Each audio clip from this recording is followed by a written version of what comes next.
निष्ठा एक अलग चीज होती है। महाराज भगवान शंकर की समाधि खोलने के लिए काम को भेजा गया।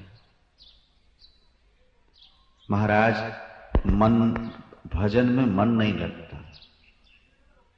आम लोगों का प्रश्न है, भजन में मन नहीं लगता। ये प्रसंग आपको संकेत दे रहा है कि जब तक आपके मन में काम और लोभ है तब तक भजन में मन लगेगा। ये आप समझ लें। जब जीवन से काम और लोभ निकल जाएगा तो फिर मन भगवान से हट ही नहीं पाएगा। भगवान शंकर समाधि में हैं, परमात्मा के ध्यान में डूबे हैं। अब उनके मन को चंचल किसने किया? बोलिए, काम। जब आपके जीवन में काम प्रवेश करता है, जब आपके जीवन में लोभ प्रवेश करता है, तो आप भजन नहीं कर सकते।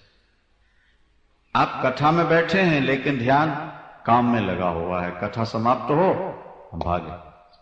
तो काम और लोभ, इसकी एक आग अंदर ऐसी जलती है, व्यक्ति का मन स्थिर नहीं रह पाता। कामदेव चला है भगवान शंकर की समाधि खोलने के लिए। पहले उसने अपना प्रभाव दिखाया। जब उसने अपना प्रभाव दिखाया तो चराचर जीव काम के वश में हो गए। बड़े बड़े सिद्ध योगी मुनीश्वर जो सारे जगत को ब्रह्म में देख रहे थे, आज वो सारे जगत को नारी में देखने लगे, और नारियां सारे जगत को पुरुष में देखने लगी। लताओं को देख करके वृक्ष की डालें झुकने लगे। तालाब तलाई आपस में जल तरंगे से मिलने लगे। सारा संसार काम के बस में हो गया। बोले कौन बचा? तो भगवान शंकर कहते हैं, जे राखे रघुवीर ते उबरे ते ही काल। जिसे ईश्वर ने संभाल लिया वो बच गया, और नहीं सब के सब अपनी मर्यादा से गिर। काम ने अपना प्रभाव समेटा।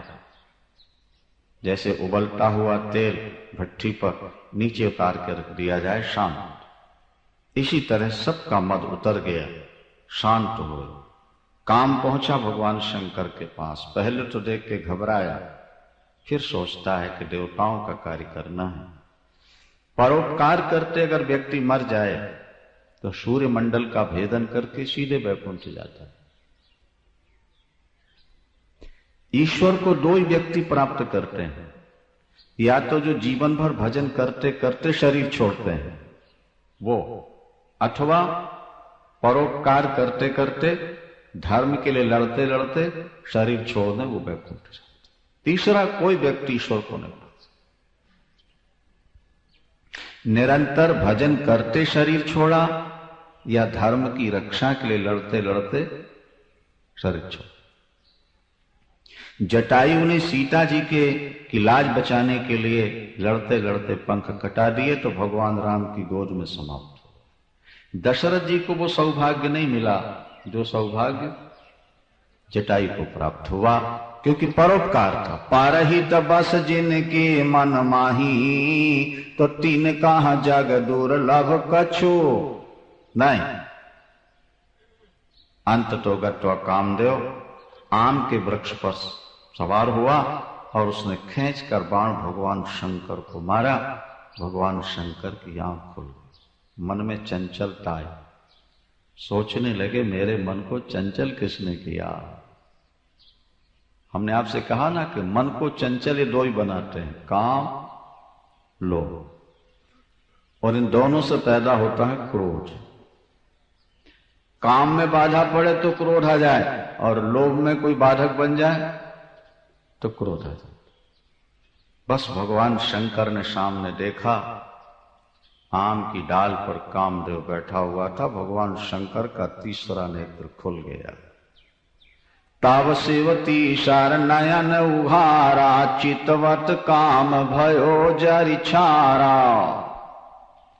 तीसरा नेत्र खोला, ज्योति निकली और काम जल के राख हुआ। अब यहां दो प्रकार की प्रतिक्रियाएं हैं। साधक बड़े प्रसन्न हुए, बाधा डालने वाला काम मिट गया, अब भजन में बाधा नहीं आएगी। गृहस्थ लोग रोने लगे कि हमारी जिंदगी का सारा सुख ही खत्म हो गया। समुझ काम सुख सोचें भोगी और भय अकंटक साधक यो। रति रोती हुई भगवान शंकर के पास पहुंची। प्रभु आपने मुझे विधवा बना दिया, आप तो सुहाग दान करने वाले हो प्रभु, किसी का सुहाग लूटने वाले नहीं, क्या हुआ? भगवान शंकर ने कहा जाओ कृष्णावतार में प्रथम पुत्र के रूप में तुम्हारे पति का अवतार होगा, तुम्हें पति की प्राप्ति हो जाएगी। शंकर भगवान की। भगवान शंकर ने आशीर्वाद दिया। यहां देवताओं ने आकर चारों तरफ समाचार दिया। ब्रह्मा जी को मालूम पड़ा। भगवान शंकर के पास फिर प्रभु प्रकट हुए, प्रार्थना की। ब्रह्मा जी ने कहा प्रभु सभी देवता आपका विवाह देखना चाहते हैं। विवाह की तैयारी हो गई। भगवान शंकर और पार्वती का विवाह आप लोग सुने। इसको पार्वती मंगल कहते हैं, है ना? पार्वती मंगल, जानकी मंगल और रुक्मणी मंगल, ये बड़े प्रसिद्ध हैं। तो ये भगवान शंकर के साथ अम्बा पार्वती का विवाह कैसे हो रहा है, इस पर ध्यान। यहां एक बात और बड़ी सुंदर है। जब भगवान शंकर ने काम को जला दिया तो सप्त ऋषि फिर पार्वती जी के पास आए और बोले पार्वती तुमने हमारी बात नहीं मानी थी ना, तुमने हमारी बात नहीं मानी थी, देखो शंकर ने काम को जला दिया। और जब काम जल गया तो विवाह का उद्देश्य ही खत्म हो गया। अब तुम शंकर से विवाह करा के क्या सुख लो? अभी भी समय है, अपना विचार बदल लो, भगवान नारायण से ब्याह करा लो। पार्वती जी का उत्तर सुनिए जरा। पार्वती जी ने कहा ऋषियों, आपके समझ में शंकर अभी तक विकारी थे, आज काम को जलाकर निर्विकार हो गए। लेकिन हमारे जान सदा शिव योगी और आज अनवद्य अकाम अभोगी, जो मैं शिव से यश जानी और प्रीति समेत करम मन बानी, तो हमार पन सुनहु मुनिषा और करी है सत्य कृपा निधि ईशा। अगर मैं शंकर भगवान को सदा का योगी समझती हूं, निर्विकार अकाम निष्काम समझती हूं, तो भगवान मेरी इच्छा अवश्य पूर्ण करेंगे। और अगर मैं काम सुख के लिए शंकर से विवाह कराना चाहती हूं तो हे नारायण, हे प्रभु राम, मेरा विवाह कभी न सफल होने देना। अगर अग्नि के पास बर्फ जाएगा तो अपने आप गलेगा, निष्काम शंकर के पास काम जाएगा तो अपने आप मिट जाएगा। मेरे भोलेनाथ तो सदा के योगी हैं, वो अभोगी हैं। मैं तो उनके चरणों की दासी बनकर उनकी सेवा करना चाहती हूं। मुझे सांसारिक सुख की कोई इच्छा नहीं है। बस देवता पुष्प वर्षा के बाजे बजाने लगे हैं और जय जयकार हुई है। भगवान शंकर का श्रृंगार हो रहा है, उस पर थोड़ा सा ध्यान दीजिए। भगवान शंकर का श्रृंगार कहते हैं, जब किसी लड़के का विवाह होता है ना, तो भैया वो अपना श्रृंगार ऐसा करता है कि दूसरा उसकी तरह दिखाई न दे। सबसे बढ़िया श्रृंगार कहते हैं, शादी के समय लड़की रोया करती है और शादी के समय लड़का बड़ा खुश होता है, ऐसा ही। तो किसी ने पूछा कि ये लड़का आज बड़ा खुश हो रहा है, भाई बड़ा खुश नजर आ रहा है, क्या बात है? शादी के दिन बोले खुशी का अंतिम दिन है इसलिए ज्यादा खुश हो रहा है। और दीपक जब बुझने वाला होता है ना तो सबसे तेज बलता है। देखा आपने? कभी नहीं देखे। दीपक को जब बुझना हो तो उसकी जोत तेज, और उसके बाद तो सबसे ज्यादा खुशी का दिन आज है, इसके बाद फिर इससे ज्यादा खुशी नहीं होगी, इसलिए बेचारा ज्यादा खुश हो रहा है। और लड़की शादी में रोती क्यों है, ये क्यों नहीं हंस रही? तो किसी ने कहा कि लड़की इसलिए रोती है कि अब रोने का समय प्रारंभ हो गया। माता पिता के यहाँ तो निश्चिंत थे, कोई दुख नहीं था, लेकिन अब तो पराधीनता की बेड़ियों में जकड़ करके जिंदगी भर रोना ही रोना है। शादी से पहले बेटियों को देखते हैं, भैया हमको तो बहुत घूमना पड़ता, बड़ी खुश रहती। और जो शादी हुई, एक दो बार ससुराल होकर आई, आंसू टपकते नजर आते हैं। सास ने ऐसा कह दिया, पति ऐसा करता है, ननंद का ये हाल है, और ये नहीं करते, और बोले माने जहां शादी हुई वहां आंसू टपकना शुरू है। ये जिंदगी। शादी के बाद हमारे यहाँ लड़के लोग हंसा करते हैं। जब कोई लड़की माला पहनाती है ना लड़के को, तो उसके साथी पर खूब हंसते हैं, कहते हैं लटक गया बेटा फांसी पर, बोलो वृंदावन। वो फूलों की जो वो क्या है, गले की फांसी है, बस अब तो लटक गया। भगवान शंकर का श्रृंगार सुनो बाबू। नहीं, लड़का तो सबसे सुंदर बनना चाहता है, लेकिन भगवान शंकर सबसे कुरूप बनकर जा रहे हैं। यह मजे की बात देखो।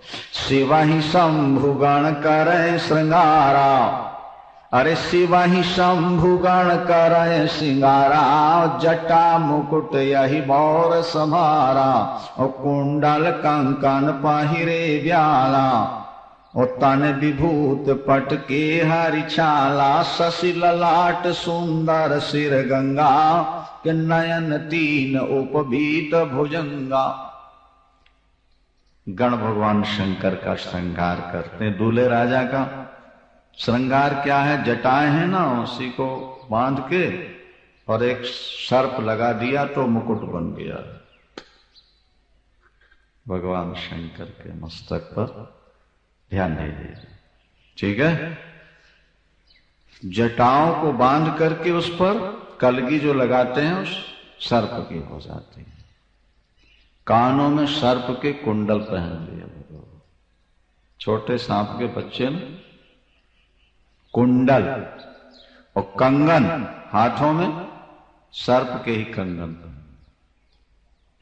कुंडल कंकण पहिरे ब्याला, और क्रीम पाउडर स्प्रे की जगह चिता की भस्म लगा ली भगवान शंकर ने, सिर से लेके पैर। तन विभूति, और सूट की जगह केहर छाला बाघंबर पहन लिया। ध्यान दीजिएगा। सिर पर गंगा है, ललाट पर चंद्रमा है, तीन नेत्र हैं। अपन लोग जनेऊ पहनते हैं, भगवान शंकर ने भी पहन लिया।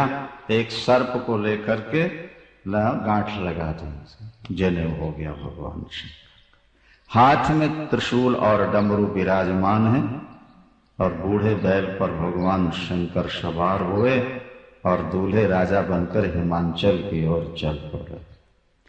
देवताओं की स्त्रियां तो बहुत श्रृंगार करके आई थी, और जब देखा भगवान शंकर का दूल्हा वेश तो आपस में मुस्कुरा के कहती हैं, इतनी सुंदर लड़की तो दूल्हे राजा को कहीं मिलने वाली नहीं।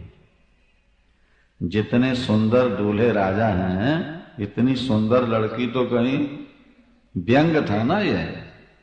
बैल पर सवार हैं, भूति लगाए हुए और सर्पों से लपटे हुए। ये शंकर भगवान का एक संकेत है कि संसार के विषयों में मौत को भूल नहीं जाना। तुम्हारे गले में मौत का फंदा पड़ा हुआ है क्या? मौत से तुम जकड़े हुए हो। संसार के भोग पाकर के परमात्मा को भूल नहीं जाना, ये भगवान शंकर का संकेत था।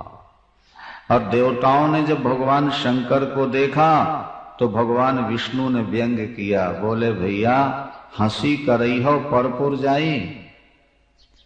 दूल्हे राजा के अनुरूप तो बारात है ही नहीं, दूसरे नगर में जाके अपना मजाक उड़वाओगे क्या? इसलिए चलो अपन लोग आगे चलते हैं, दूल्हे राजा पीछे आते रहेंगे। सब अपनी अपनी सेना लेकर के चले गए। दूल्हे राजा घरे में बैठे रहेगा वहां कैलाशी पर अकेले।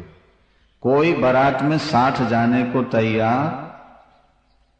दुनिया में सुख के सब साथी होते हैं, ये ध्यान रखना, दुख में कोई साथ नहीं देता। भगवान शंकर ने भृंगी को टेर करके अपने गणों को बुला लिया, और जब गण आए महाराज तो फिर कहने क्या है, बोले को मुखहीन विपुल मुख का हो, और बीनु पद कर को बहुपद बाहो। किसी के मुख नहीं है, किसी के अनेक मुख है, किसी के हाथ पैर नहीं, किसी के बहुत हाथ पैर हैं, किसी के हाथ पैर बहुत पतले हैं, पेट बहुत बड़ा है, कोई कद्दू की तरह लुढ़कता हुआ चला आ रहा है। महाराज किसी का मुख खोटे की तरह है, गधे की तरह, किसी का शुअर की तरह। विभिन्न प्रकार के वेश, भूत प्रेत नाच रहे हैं और गा रहे हैं, विचित्र वचन बोल रहे।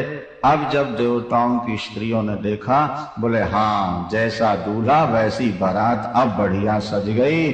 जस दूल्हा तस बनी बाराता, ये जस दूल्हा तस बनी बाराता, और कौतुक हो ही विविध मग जाता। रास्ते में भूत प्रेत नाच रहे। भगवान शंकर बैल पर सवार होकर पहुंचे। महाराज बड़ी सुंदर बात थी, हिमांचल ने सबको निमंत्रित किया है, देवताओं को, नदियों को, तालाबों को, पहाड़ों को, नाते रिश्तेदार को व्यक्ति बुलाता ही है शुभ कार्य में। सभी आ गए हैं वहां पर। और जब नगर के किनारे बारात पहुंची तो महाराज लोग अपने अपने वाहन लेकर के मिलने के लिए सब तैयार हो गए कि बारात आ रही है। अच्छा, सबसे पहले ब्रह्मा और विष्णु को देखा, इंद्र को देखा, तो लोग बड़े खुश। पहले तो भगवान विष्णु को वर समझ लिया, फिर कहा गया कि नहीं ये तो बाराती हैं, शंकर ब्रह्मा ये भी बाराती हैं। तो नगर के लोगों ने सोचा कि जब बाराती इतने सुंदर हैं, क्या भैया, जब बाराती लोग इतने सुंदर हैं तो दूल्हा कितना सुंदर ना होगा, उसका मेकअप तो और बहुत बढ़िया होगा ना भाई। लिखा है कि जब बाराती लोग पार हो गए और अंत में जब दूल्हे राजा आए और लोगों ने बताया कि ये दूल्हे राजा बैल पर सवार आ रहे हैं, तो यहां लिखा है कि जो घोड़े हाथी रथ लाए गए थे ना साथ में, तो वो घोड़े तो ऐसे बिदक के भागे और हाथी चिंगाड़ कर भागे, और बच्चे जो खड़े थे वो तो सिर पर पैर रख करके भागे एक दूसरे पर गिरते हुए, और जाकर के अपने अपने माँ बाप के गले से लपट के कांप गए, रोने लगे। माता पिता ने कहा भाई बात क्या है, क्यों तुम लोग इस तरह परेशान हो? बोले ऐसा लगता है कि यमराज ने नहीं अपना गेट खोल दिया है और सब के सब यम के दूतों ने हमला कर दिया इस नगर पर। जो जीता रहेगा वही इस बारात का आनंद ले। कहां पर आए थे बेचारे बच्चे, लेकिन माता पिता तो मुस्कुरा रहे थे, भगवान शंकर की बारात है। अब देखो मजे की बात है, हमारे यहाँ जब दूल्हा राजा आता है ना, सनातन धर्म में ऐसी पद्धति है, तो माता परीक्षण करने जाती है, माने आरती लेकर के लोटे में जल और आरती। परीक्षण का मतलब परीक्षण करने के लिए कि भाई देख लो अभी शादी से पहले वर को। पहले माता देखने तो जाती नहीं थी ना, पिता ही संबंध कर देते थे, तो अब देख लो। तो वो आरती लेकर के थाली में और अपनी सहेलियों के साथ आई, और आकर के जैसे ही सामने खड़ी हुई और लोगों ने बताया कि ये हैं तुम्हारे दामाद, तो और वहां माता ने तो महाराज बड़ा रुदन प्रारंभ किया। पार्वती अम्बा को गोद में लेकर के कहने लगी, अरे विधाता, तूने मेरी बेटी को इतना सुंदर रूप दिया, पर वर तूने ऐसा बनाया, मैं हिमालय से छलांग मार दूंगी, पहाड़ से समुद्र में डूब जाऊंगी, लेकिन जीते जी अपनी बेटी का ब्याह ऐसे वर से नहीं करूंगी। बोले ऐसा लगता है कि यमराज ने अपना गेट खोल दिया है और सब के सब यम के दूतों ने हमला कर दिया इस नगर पर। जो जीता रहेगा वही इस बारात का आनंद ले। कहां पर आए थे बेचारे बच्चे, लेकिन माता पिता तो मुस्कुरा रहे थे, भगवान शंकर की बारात है। अब देखो मजे की बात है, हमारे यहाँ जब दूल्हा राजा आता है ना, सनातन धर्म में ऐसी पद्धति है, तो माता अम्बा पार्वती समझाती है, मां दुखी नहीं हो। व्यक्ति के भाग्य में जो लिखा है वो उसको भोगना पड़ता है। अगर मेरे भाग्य में ऐसे ही पति लिखा है तो तुम कहां से बढ़िया ला दोगे। चिंता न करो मां, अब लौटाओ नहीं, क्योंकि बात निश्चित हो चुकी है। जब एक बार वर का वर्ण हो जाए तो फिर जल्दी बदलना नहीं होता है। इतने में सप्त ऋषियों के सहित फिर नारद जी आ गए। नारद जी ने बताया कि ये पहले सती रूप में थी, भगवान राम को रोते देखकर संशय हुआ था, भगवान शंकर ने त्यागा, आपकी तपस्या से ये आपकी बेटी बनकर आ गई हैं। ये आपकी बेटी नहीं है, ये तो जगदम्बा है, भगवती है, सारे जगत की माता है।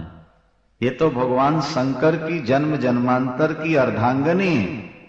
ये तो भगवान शंकर आपके सामने जब दिव्य रूप में प्रकट होंगे, सारे देवताओं का सौंदर्य फीका हो जाएगा।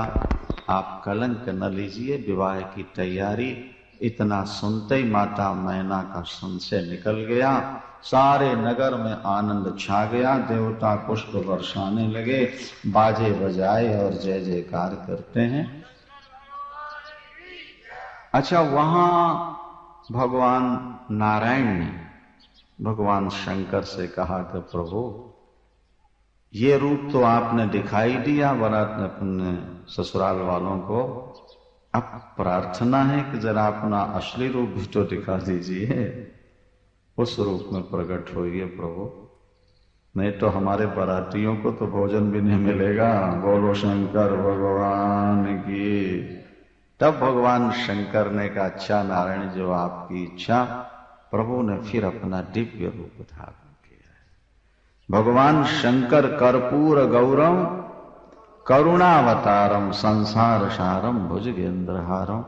जब भगवान शंकर ने दिव्य रूप धारण किया, अच्छा पहले तो सहेलियां, अरे पार्वती, अरे उमा, तेरे तो भाग्य फूट गए, तो इसको कैसा पति विधाता ने लिखा। तो उमा कहती हैं सहेलियों से कि मेरी आंखों से देखो भगवान शंकर कितने सुंदर हैं, तुम्हारी आंखों में भी कुरूप दिखते हैं। अगर मेरी आंखें तुम्हें मिल जाए तो पता लगे कि वो भगवान शंकर कितने सुंदर हैं। वस्तु सुंदर नहीं होती है, व्यक्ति का अपना भाव सुंदर होता है। बस महाराज आनंद छा गया। अब तो विविध प्रकार के भोजन आदि होते हैं और फिर भगवान शंकर मंडप में पहुंचते हैं, पूजन हो रहा है। इसके बाद पार्वती जी को मंडप में जब लाया गया, यहां गोस्वामी जी लिखते हैं कि मां की सुंदरता का वर्णन नहीं किया जा सकता। सभी देवताओं ने हाथ जोड़कर, सिर झुकाकर पार्वती जी के चरणों में प्रणाम किया है, क्योंकि ये तो जगदम्बा है। अरे जगदम्बिका जान भव भामा, और सुरन मनई मन कीन प्रणामा, के सुंदरता मर्याद भवानी, और जायन कोट्यु बदन बखानी। करोड़ों मुख उस सुंदरता का वर्णन नहीं कर सकते हैं। पार्वती अम्बा भगवान शंकर की दाहिनी ओर आकर बैठी। कन्यादान से पहले कन्या दाहिनी ओर बैठती है और सिंदूर दान बाएं तरफ हो जाता है। परिक्रमा के बाद फिर बाएं तरफ बैठती है कन्या। भगवान शंकर और पार्वती अम्बा ने मिलकर के गणपति का पूजन किया। आश्चर्य की बात है, पिता के ब्याह में बेटे का पूजन हो रहा है। बोले देवता अनादि होते हैं। मुनि अनुशासन गणपति अपूजे शंभु भवानी, को सुन संशय करी अजनी, सुर अनादि जिय। देवता अनादि होते हैं। गणपति तब भी थे जब पार्वती का विवाह नहीं हुआ। ये तो जन्म जन्म में स्वरूप बदलते रहते हैं। सब पूजन हुआ है। उसके बाद हिमांचल ने कन्यादान किया है। गहि गिरी से कुश कन्या पाणी, गाही गिरीश कुश कन्या पाणी और भवई समर्पी जान भवानी। हमारा एक पक्ष और भी है। हमारे उत्तर प्रदेश मध्य प्रदेश में ससुर दामाद के चरण छूता है, कन्या के चरण छूते हैं। क्यों? इसलिए कि हमारे यहां की ये भावना है कि हमारी बेटी पार्वती है या हमारी बेटी सीता है, और हमारे घर आने वाला दामाद शंकर है या राम या नारायण है। और जब हम दान करते हैं तो जिसको हम दान देते हैं वो हमसे बड़ा होता है। छोटे को तो भीख दी जाती है और बड़े को दान दिया जाता है। तो हमने भिक्षा नहीं दी बल्कि दान दे दिया है, ससम्मान दिया है। तो दामाद हमारे लिए भगवान का स्वरूप है और कन्या हमारे लिए सीता, लक्ष्मी या पार्वती है। तो वहां के लोग अपनी बेटी को और अपने दामाद को दोनों को प्रणाम करते हैं और जीवन भर करते रहते हैं। वो भाव उनका बना रहता है कि कन्या एक सामान्य कन्या नहीं है, ये तो हमारे घर में पार्वती ही कन्या बन के आई है, सीता ही हमारी कन्या बन के आई और हम राम को समर्पित करने जा रहे हैं। इसलिए हमारे यहां एक पद्धति और भी है कि जिनके घर में प्याज बनती होगी ना, उनके घर भी 10 दिन विवाह में मंडप 10 दिन रहता है वहां, तब तक प्याज भी नहीं बनेगा। शादी में प्याज नहीं बने। क्यों? वो कहते हैं ये तो यज्ञ है, विवाह एक यज्ञ है, कन्या दान करने जा रहे हैं हम, तो इतना लाखों रुपया खर्च करते। तो जहां यज्ञ हो रहा है वहां अगर शराब और तुम्हारे लहसुन और प्याज चल गया तो वो यज्ञ तो तामसी हो जाए, उसका फल क्या होगा? लेकिन आजकल तो ये स्थिति है महाराज कि जो कभी ना खाते हो वो बारात को खिलाएंगे और खाएंगे, और जितनी ज्यादा बोतलें खोल सकें उतना अपना बड़प्पन समझते हैं। आज के जमाने में बहुत बड़े आदमी हैं, लेकिन ये सब पद्धतियां गलत हैं। भगवान शंकर को समर्पित किया हिमाचल ने बेटी, और हिमाचल को जब का पाणी ग्रहण हुआ, वेद मंत्र का उच्चारण हुआ, देवताओं ने पुष्प वर्षाए, बाजहि बाजन विविध विधाना, सुमन वृष्टि नभ भय विधि नाना। आकाश से फूलों की वर्षा होती है और महाराज परिक्रमा हुई है। हिमाचल ने बहुत कुछ दहेज में समर्पित किया है। दासी दास तुरग रथ नागा, धेनु बसन मणि वस्तु विभागा, और अन्न कनक भाजन भारी जाना, कि दाइज दीन न जाय बखाना। बहुत कुछ दहेज दिया भगवान शंकर के अम्बा पार्वती के विवाह में। ये माता पार्वती तो अन्नपूर्णा है भैया, इनके विवाह में आप लोग सम्मिलित होकर के और उनके मंगल को मनाएं तो आपके घर भी सदा मंगल होता रहेगा। दाइज दियो बहुभांति पुन कर जो रहे भूधर कहो, का देव पूर्ण काम शंकर चरण पंकज गही रहे। हिमाचल ने भगवान शंकर के चरण पकड़ लिए, ससुर ने दामाद के चरण पकड़ लिए। हिमाचल कहते हैं प्रभु हम आपको दे क्या सकते हैं, आप तो स्वयं पूर्ण काम हो, संसार को आप देते हो, आपको कौन देगा। ये बेटी मुझको प्राणों से ज्यादा प्यारी है, इसको आप स्वीकार कर लो। नाथ उमा मम प्राण समो, और गृह किंकरी करे, क्षमहु सकल अपराध अबो वही प्रसन्न बर देव। उमा मुझे प्राणों से भी अधिक प्यारी है।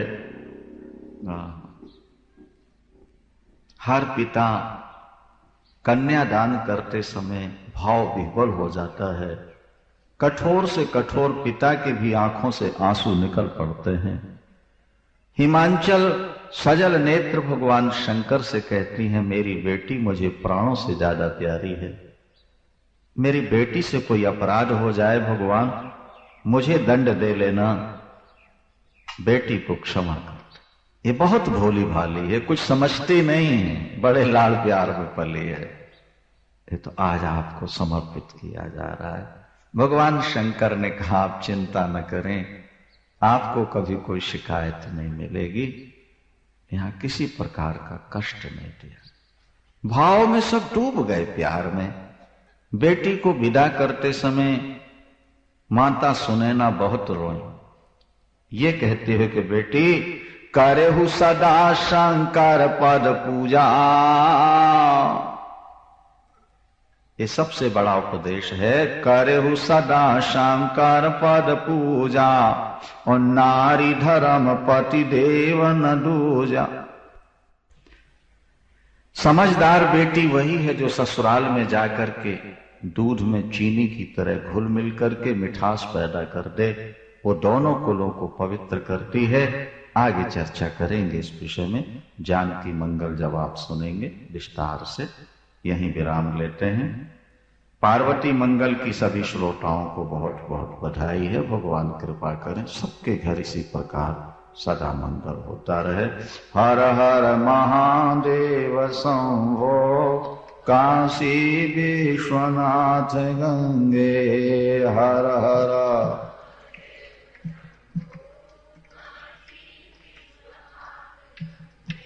काशी विश्वनाथ गंगे, काशी विश्वनाथ गंगे, काशी।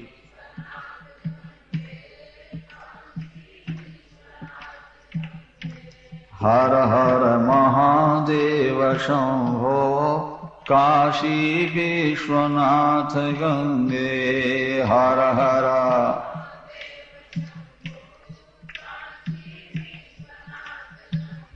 उमापति महादेव की। सियावर रामचंद्र भगवान की। पार्वती मंगल के बाद भगवान भूत भावन विश्वनाथ शंकर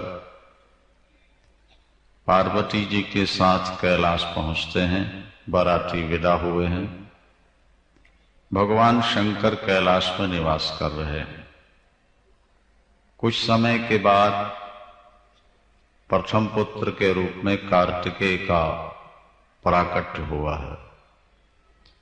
तारकासुर ने अपहरण किया है और अंत में कृत्तिकाओं ने उनका पालन किया, इसलिए उनका नाम कार्तिकेय पड़ा हुआ है। कार्तिकेय ने तारकासुर का वध किया। भगवान शंकर का पार्वती अम्बा के साथ जो विवाह हुआ, उसने तारकासुर के वध में भूमिका निभाई। तारकासुर माने अहंकार। अहंकार जीव को बहुत दुख देता है। रामायण में भी लिखा है कि अहंकार अति दुखद डमरुआ, दंभ कपट मदमान निहरुआ। व्यक्ति के जीवन का अहंकार ही उसको दुख देने वाला होता है। अहंकार ही ममता को जन्म देता है। जब मैं है तो मेरा होगा, और जहां मैं और मेरा है वहीं तनाव है, वहीं दुख है। हमको परिस्थिति दुख नहीं देती, हमारा अज्ञान ही हमको दुख दिया करता है। पुत्र पिता की बात नहीं मानता, पुत्र को पीड़ा है। पुत्र शादी के बाद अलग हो गया, माता पिता को दुख है। लेकिन कन्या की शादी करके भी तो आप विदा कर देते हैं, दुख क्यों नहीं होता? इसलिए कि मन ने ऐसा मान लिया है कि कन्या पराया धन है और पुत्र हमारा धन है। ये केवल मन की एक कल्पना है ना भाई। हम बेटी को विदा करके खुश होते हैं, चलो हमारे सिर का भार हल्का हुआ। अब बेटा भी अगर बात नहीं मानता तो समझ लो ये भी बेटी के समान है, इसका भी विवाह करके अपना भार हल्का कर दिया, भजन करेंगे। वृद्धावस्था में हमारी सेवा कौन करेगा? क्या? तो जिस परमात्मा ने हमको जन्म दिया वही हमारी व्यवस्था करेगा। अपने शरीर को हमने स्वयं तो बनाया नहीं, बनाने वाला तो ईश्वर है। तो जो बना रहा है वही व्यवस्था करेगा। आपने कोठी बनाई है तो आप उसकी सुरक्षा करते हैं, आपने गाय रखी है तो सुरक्षा करते हैं, नहीं? तो परमात्मा ने जब आपको बनाया तो फिर वो आपकी सुरक्षा नहीं करेगा? जब कोठी बनाकर आप उसकी सुरक्षा का ध्यान रखते हैं तो परमात्मा ने आपको बनाया तो वो आपका ध्यान नहीं रखेगा। बल्कि रामायण में तो ये मिलेगा आपको आगे कि जिन महाराज दशरथ ने भगवान राम को जन्म दिया, जिनके यहां राम प्रकट हुए, महाराज दशरथ को वो सौभाग्य नहीं मिला जो सौभाग्य जटायु को प्राप्त हुआ। क्योंकि महाराज दशरथ के जब प्राण निकलते हैं तो एक भी पुत्र पास में नहीं था। सियावर रामचंद्र। और जटायु जब समाप्त हो रहा है तो भगवान राम की गोद में लेटा हुआ। मृत्यु के समय जो सौभाग्य जटायु को मिला वो महाराज दशरथ को भी नहीं मिला। जटायु के संतान नहीं थी,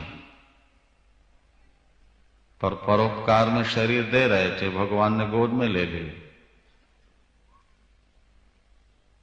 कहते हैं पिता की मृत्यु के समय पुत्र अपने पैर का सहारा देता है घोड़े का, नहीं? गोद में सिर लेता है ना।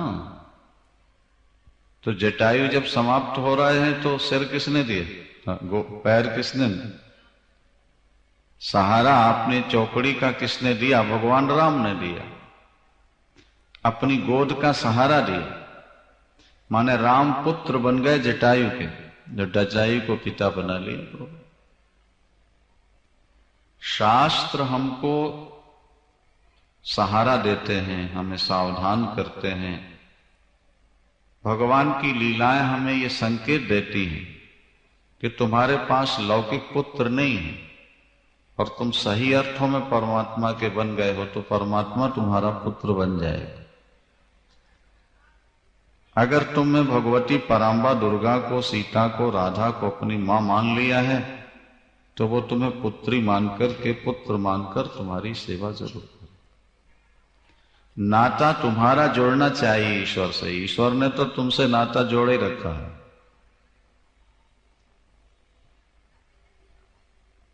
अच्छा, तो तारकासुर का वध हुआ, माने अहंकार का, अज्ञान का वध हुआ, जड़ता का वध हो गया।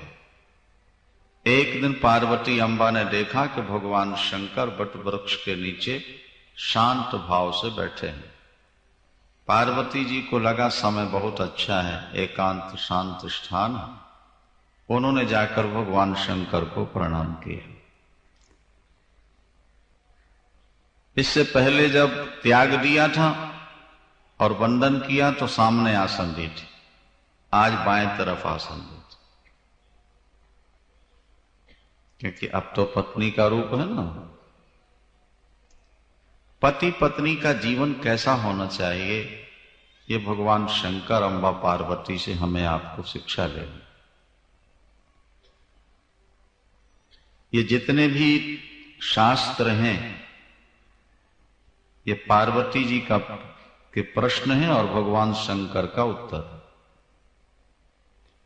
सभी ग्रंथों में पार्वती अम्बा का प्रश्न और भगवान शंकर का उत्तर मिलता है। आपका दाम्पत्य जीवन बड़ा मधुर हो जाए यदि आप आपस में बैठकर परमात्मा की चर्चा करने सुनने लगे। क्या लोग घर में बैठ करके दुनिया की चर्चाएं करते हैं, ईश्वर की चर्चा नहीं करते।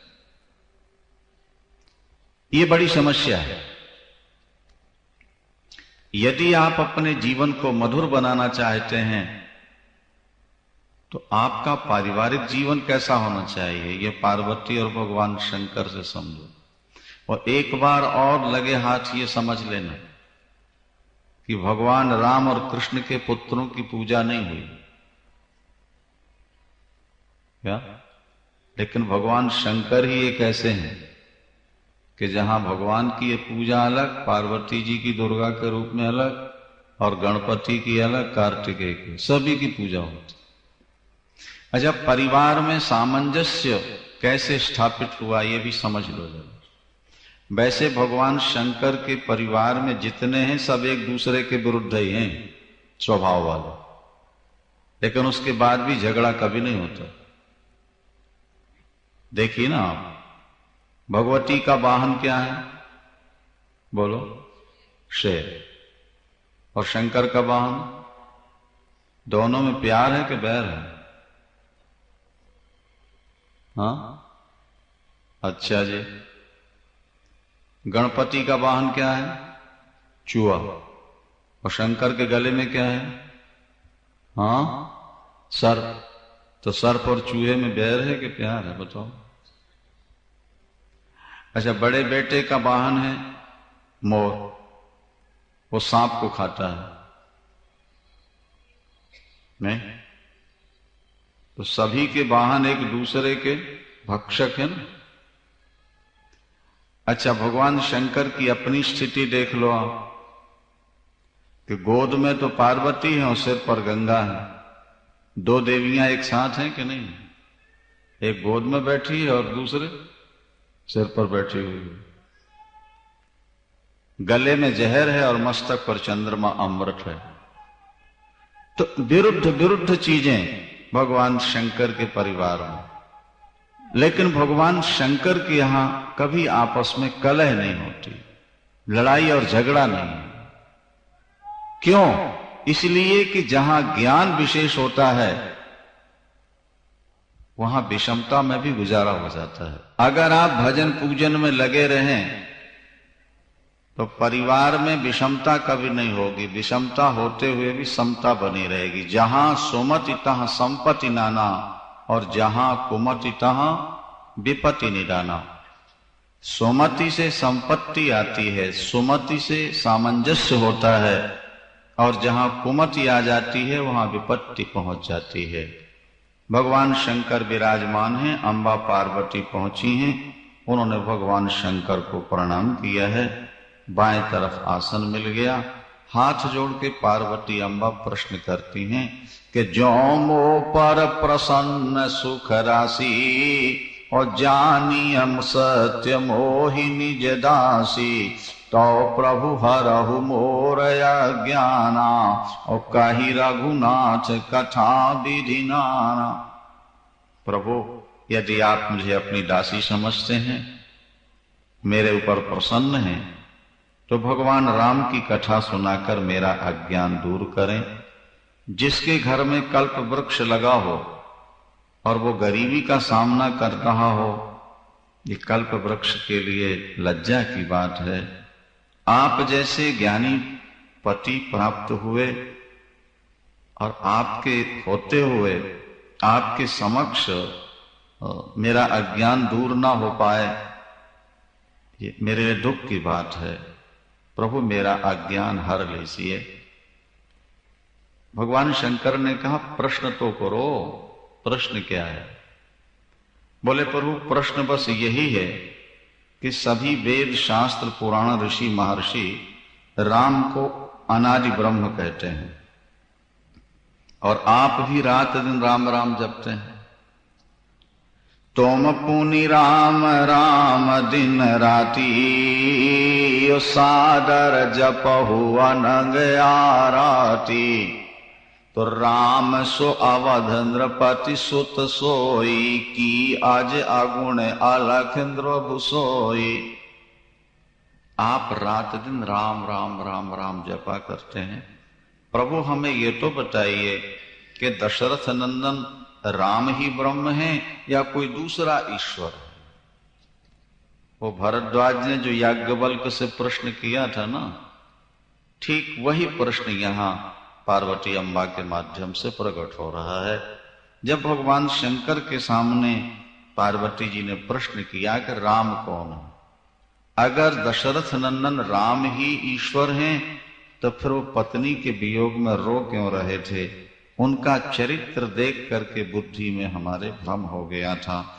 अगर कोई व्यापक परमात्मा दूसरा है तो आप कृपा करके हमें सुनाइए। जब पार्वती जी ने ये प्रार्थना की तो भगवान शंकर उत्तर तो देना चाहते हैं, लेकिन सोचने लगे कि पहले सती रूप में तो इसे बहुत समझाने की कोशिश की और ये समझ नहीं पाई, तो अब फिर सुनाएंगे तो क्या असर होगा। तो पार्वती जी ने कहा, प्रभु उस समय जैसा संदेह मेरे मन में नहीं है, अब तो प्रभु के चरणों में मेरी प्रीति जाग उठी है। आप ये समझकर मेरे प्रश्न को टाल न दीजिए कि पहले समझाया बोध नहीं हुआ तो अब क्या होगा। अब तो मन में श्रद्धा जाग उठी है और मैं आपके चरणों में सिर रख करके प्रणाम करती हूँ। बंदो पद धर धरणि शिरो और विनय कराऊं कर जोरी। सिर रख दिया जमीन में पार्वती अम्बा ने, हाथ जोड़ करके कहा कि वर्णहु रघुवर विशद जसो श्रुति शुद्धांत निचोर। समस्त वेदों का सार जो भगवान राम की कथा है वो हमें कृपा कर सुनाइए। यद्यपि नारी जाति इसकी अधिकारिणी नहीं है, लेकिन फिर भी जहां नारी के हृदय में जिज्ञासा जागृत हो जाए तो फिर छुपाया नहीं जाता सामने। प्रभु कृपा कर ये बताइए कि महाराज दशरथ के पुत्र राम ही ईश्वर हैं या कोई दूसरा है? भगवान शंकर ने प्रभु राम का स्मरण किया। हृदय में भगवान राम धनुषधारी प्रकट हो गए। भगवान शंकर आनंद में डूब गए। थोड़े समय तक ध्यान किया, फिर मन को बाहर खींचा। ध्यान मगन रस दंड युगो अपुनि मन बाहर कीन। रघुपति चरित महेश तबो हर्षित वर्णैली। अपने मन को बाहर खींचा। हम तो भगवान में मन लगाना चाहते, लगता नहीं, और भगवान शंकर हटाना चाहते हैं, मन हटता नहीं। जरा सा ध्यान किया, हृदय में प्रभु राम प्रकट हो गए। अब मन वहीं रुकना चाहता है, लेकिन पार्वती जी ने प्रश्न किया है तो उत्तर तो देना है ना।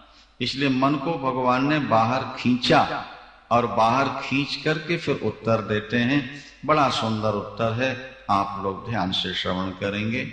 उन्होंने कहा, सती ने तो कहा था कि प्रभु पहले तो आप ये बताएं कि निराकार ब्रह्म साकार कैसे बना, और उसके बाद भगवान राम ने अवतार कैसे लिया, बाल चरित्र कैसे किए, कैसे विवाह हुआ, कैसे वनवास हुआ, और अंत में प्रभु ने रावण का वध कैसे किया। ये सारी कथा ज्ञान विज्ञान भक्ति का निरूपण आप करें। जो मैंने पूछा नहीं वो भी बताने की कृपा करें। ऐसा कहते कहते पार्वती जी ने पुनः भगवान के चरणों में अपना सिर रख दिया। सीताराम सीताराम सीताराम सीताराम सीताराम।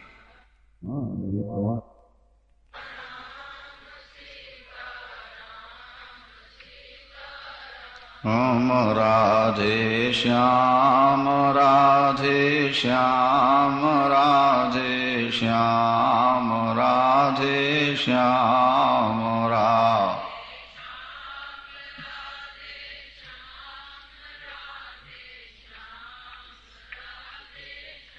हम राजा राम राजा राम राजा राम राजा राम राम।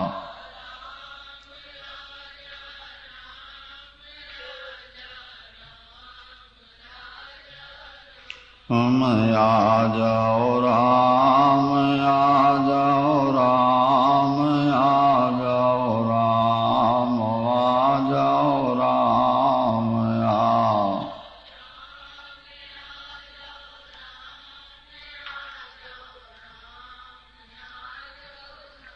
आ जाओ श्याम, आ जाओ श्याम, आ जाओ श्याम, आ जाओ श्याम,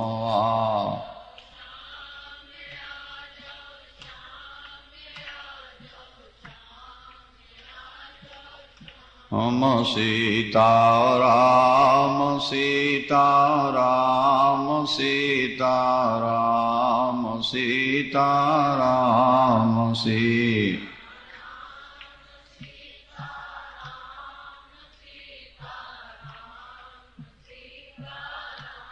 भगवान शंकर प्रारंभ करते हैं कि झूठे हु सत्य जाहि बिनु जाने, जिमे भुजंग बिनु रज पहचाने। और जेहि जाने जग जाय हिराई, जागे यथा स्वपन भ्रम जाई। के बंदम बाल रूप सोई रामो, सब विधि सुलभ जपत जिसु नामो। तो मंगल भवन अमंगल हारी, के द्रवहु सो दशरथ अजिर। आप लोग भी मिलके बोलें, मंगल भवन अमंगल हारी, मंगल भवन, मंगल भवन अमंगल। द्रवहु सो दशरथ अजिर बिहारी, द्रवहु सो दशरथ। मंगल भवन अमंगल हारी, मंगल। उमा सहित जेहि जपत पुरारी, उमा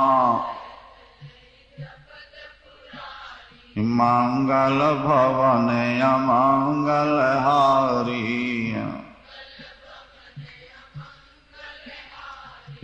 उमा सहित जेहि जपत पुरारी, उमा मंगल भवन अमंगल हारी। द्रवहु सो दशरथ अजिर बिहारी, द्रवहु सो। भगवान शंकर कहते हैं, प्रिय ये जगत झूठा है, हाँ, लेकिन सत्यवत भास रहा है। उमा कहो माय अनुभव अपना, उमा कहो सत हरि भजन जगत सब सपना, सत हरि। ये सारा संसार झूठा है, ये माया झूठी है। भगवान शंकर कहते हैं ये मेरा अनुभव है कि ये संसार स्वप्न है। एक बात ध्यान से सुनेंगे आप, स्वप्न काल में स्वप्न सत्य मालूम होता है, आंख खुलने के बाद मिथ्या भाषित होता है। आज तक स्वप्न को किसी ने स्वप्न नहीं माना। जब तक स्वप्न दिखता रहता है, किसी को ऐसा लगता है कि हम स्वप्न देख रहे हैं, ऐसा लगता है प्रत्यक्ष हो रहा है। स्वप्न के मिथ्यात्व का निश्चय तब होता है जब आंख खुल जाती है, ठीक है। इसी तरह ये जगत जो हमको सत्यवत भास रहा है, एक स्वप्न है। जिस दिन हमको ज्ञान हो जाएगा, परमात्मा का साक्षात्कार हो जाएगा, उस दिन ये संसार बिल्कुल स्वप्न की तरह भासने लगेगा। परमात्मा को जाने बिना संसार के मिथ्यात्व का निश्चित नहीं होता है। वही भगवान शंकर यहां कहते हैं कि झूठे हु सत्य जाहि बिनु जाने, और जिमि भुजंग बिनु रज पहचाने। आप लोग सब पढ़े लिखे हैं, ध्यान से समझें। अंधकार में रस्सी पड़ी है, और जब हम रस्सी को रस्सी के रूप में नहीं समझ पाते तो फिर या तो वो धारा के रूप में, माला के रूप में या सर्प के रूप में भासने लगती। यदि रस्सी को हम रस्सी के रूप में समझ लें तो सर्प नहीं दिखेगी। रस्सी में सर्प कब भासता है? जब रस्सी रस्सी के रूप में नहीं दिखती। और रस्सी रस्सी के रूप में क्यों नहीं दिख रही? बोले अंधकार है। प्रकाश में रस्सी सर्प के रूप में कभी नहीं भासती। रस्सी हमेशा अंधेले में सर्प के रूप में भासती है। इसी तरह ये संसार भी परमात्मा का स्वरूप है नहीं, लेकिन ये संसार के रूप में दिखता है क्योंकि हमारे अंदर भी अंधकार है। और जैसे बाहर का अंधकार मिटने पर सर्प नहीं रह जाता, केवल रस्सी दिखती है, इसी तरह अंदर का अंधकार मिट जाए तो ये संसार संसार नहीं दिखेगा, शुद्ध भगवान का रूप दिखने लगेगा। तो अंदर का अंधकार कैसे मिटे? बोले प्रभु को समझ लो, प्रभु का साक्षात्कार कर लो। जिनका दर्शन करते ही ये संसार लुप्त हो जाता है। जे ही जाने जग जाय हिराई, और जागे यथा स्वप्न भ्रम जाए। स्वप्न में आपको करोड़ों की संपत्ति मिल जाए, जागने के बाद कहां? लुप्त है। स्वप्न में कोई शत्रु आपको मार रहा है, आपकी आंख खुल गई, शत्रु कहां गए? गायब। स्वप्न आंख खुलने के बाद समाप्त हो जाता है। स्वप्न के पदार्थ आंख खुलते ही खत्म। और जागृत में जो आपको मिला है वो आंख बंद होते ही समाप्त। आंख बंद हो गई माने समाप्त हो गए अपन, तो फिर कोई अपना रह गया? ये जागृत अवस्था भी एक स्वप्न है। भागवत में लिखा है कि रात्रि का स्वप्न 2-3 घंटे का है और जागृत का स्वप्न 40, 50, 60, 70 वर्ष का है दोनों स्वप्न। आंख खुले में जो आपको मिला है आंख बंद होते ही छूट जाएगा। क्या? और आंख बंद में जो मिलता है स्वप्न में वो आंख खुलते ही चला जाता है। अंतर इतना ही है, समझ लो। गुरबाणी में लिखा, गुरु नानक देव जी महाराज कहते हैं, हरि बिन तेरो कौन सहाय। हरि बिन तेरो कौन सहाय, काको मात पिता सुत बनिता को काहू को भाई। हरि बिन तेरो कौन सहाय।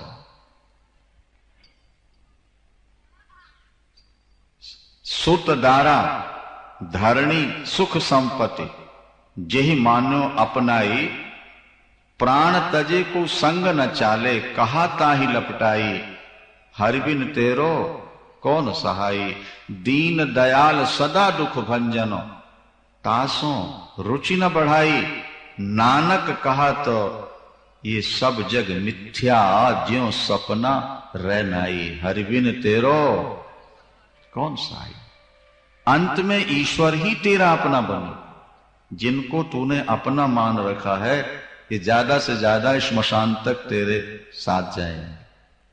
आपने धन कमाया, मृत्यु के बाद वो बैंक में या अलमारी में पड़ा रहे।